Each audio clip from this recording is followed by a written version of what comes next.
Bagi projek mega yang Abu Anas kempen, alhamdulillah.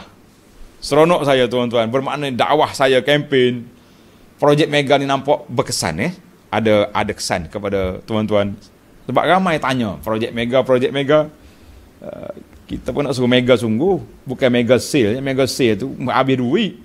Kita ni projek mega kita ni menambahkan pahala insya-Allah. Bagaimana pula dengan solat qabliyah zuhur 4 rakaat pada hari Jumaat? Banyak kali dah tanya ni, tapi oleh kerana dia sebut projek mega, admin kita pilih letak awal selalu.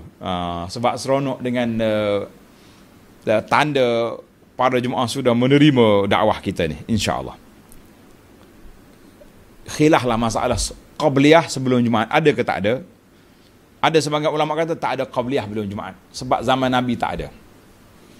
Tapi dalam mazhab Syafi'i, dia kata setelah terjadinya azan 2 kali, setelah azan yang pertama, bila masuk waktu, nak tunggu khatib naik mimbar, memang ada masa.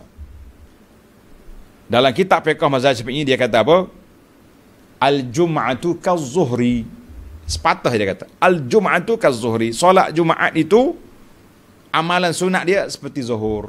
Maknanya, qabliyah dia kita boleh buatlah selepas azan, kita kena boleh buat lagi. Selagi imam tak naik mimbar, khatib tak naik mimbar, boleh kita solat. Wallahu alam. Kalau ada khilaf, tapi saya kata tuan-tuan yang nak solat, solat.